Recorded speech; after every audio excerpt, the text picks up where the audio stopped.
కేసీఆర్ నోటి నుంచి వచ్చే మాటలు తూటాల్లా పేలుతాయి. ప్రత్యర్థుల గుండెల్లో రైళ్లు పరిగెట్టిస్తాయి. అచ్చమైన తెలంగాణ మండలికంతో చేసే కామెంట్స్ ముచ్చెమటలు పట్టిస్తాయి. అన్నిటికీ మించి తెలంగాణ ప్రజలకు నచ్చుతాయి. కానీ ఆ మాటలు వినబడి దాదాపు 5 నెలలు కావస్తోంది. ఆయన కనిపించడం లేదు, ఆయన మాట వినిపించడం లేదు. కారణం ఏంటి? కాంగ్రెస్ ప్రభుత్వానికి సమయం ఇవ్వాలని భావిస్తున్నారా? లేకుంటే వ్యూహాత్మకంగా? ఇప్పుడు తెలంగాణ పొలిటికల్లో ఇదే ఆసక్తికరమైన చర్చ. అసెంబ్లీ ఎన్నికల్లో బీఆర్ఎస్ దెబ్బతింది. అక్కడకు కొద్ది రోజులకే జరిగిన సార్వత్రిక ఎన్నికల్లో తుడుచుకుపెట్టుకుపోయింది.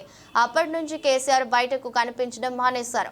ఎన్నికల ఓటమి తరువాత ఎర్రవెల్లిలోని తన ఫామ్ హౌస్ కే పరిమితమైన బీఆర్ఎస్ అధినేత కేసీఆర్ జనం బాట పట్టేదెప్పుడని ఇంటా బయట చర్చ జరుగుతోంది. అసెంబ్లీ ఎన్నికల్లో ఓటమితో షాక్ తిన్న మాజీ సీఎం ఆ తర్వాత కొద్ది రోజులకు కోలుకొని పార్లమెంట్ ఎన్నికల్లో ప్రచారానికి వచ్చిన ఆ ఎన్నికల్లోనూ కోలుకోలేని దెబ్బతిన్నారు. ఇక అదే సమయంలో తన కుమార్తె కవిత ఢిల్లీ లిక్కర్ స్కామ్ లో అరెస్ట్ అయి జైలుకు వెళ్లడంతో పాటు ఇతర కారణాల వల్ల బయటకు రాలేకపోయారు కేసీఆర్. ఇక ఇప్పుడు అన్ని సర్దుకున్న తర్వాత కేసీఆర్ వస్తారని పార్టీ కార్యకర్తలు ఎదురు చూడటమే కానీ అధినేత దర్శనం మాత్రం దక్కడం లేదంటున్నారు. కేసీఆర్ ప్రజాక్షేత్రంలో రావాలని డిమాండ్ తెలంగాణ ప్రజల నుండి వినిపిస్తోంది.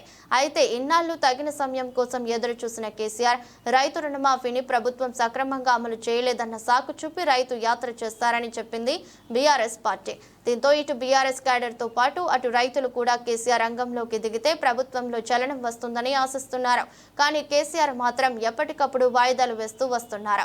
ఇక ఈ నెలారంభంలో 2 రోజుల హోమం నిర్వహించిన కేసీఆర్ యాగం ముగిశాక ప్రజల్లోకి వస్తారని చెప్పారు. కానీ ఆ సమయము ముగిసిపోయింది. దీంతో కేసీఆర్ ఎప్పుడొస్తారంటూ అంతా ఎదురు చూస్తున్నారు.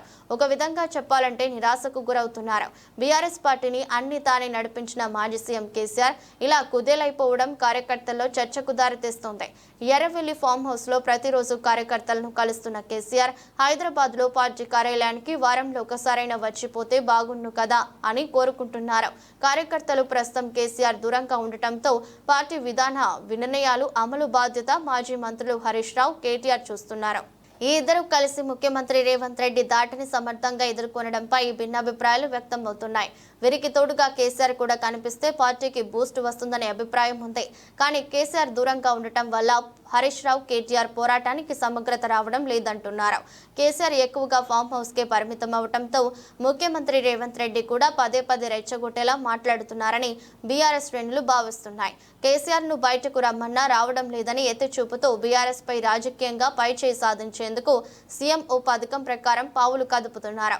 సీఎం వ్యూహాలను గమనిస్తున్నారో లేదో కానీ కేసీఆర్ మాత్రం సీఎం రేవంత్ రెడ్డి, కాంగ్రెస్ మంత్రుల వ్యాఖ్యలపై అసలు స్పందించడం లేదు. ప్రతిపక్ష నేతగా అసెంబ్లీకి సైతం రావడానికి ఇష్టపడటం లేదు. ఈ 10 నెలల కాలంలో కేవలం 2 సార్లు అసెంబ్లీకి వచ్చిన కేసీఆర్ ఇలా వచ్చి అలా వెళ్లిపోయారు. దీంతో బీఆర్ఎస్ శ్రేణులు డీలా పడుతున్నాయి. కేసీఆర్ మళ్లీ యాక్టివ్ గా తిరగాలని, తన వాగ్దిటిని ప్రదర్శించాలని కోరుకుంటున్నాయి. మరి గులాబీ బాస్ మధ్యలో ఏముందో తెలియాలి.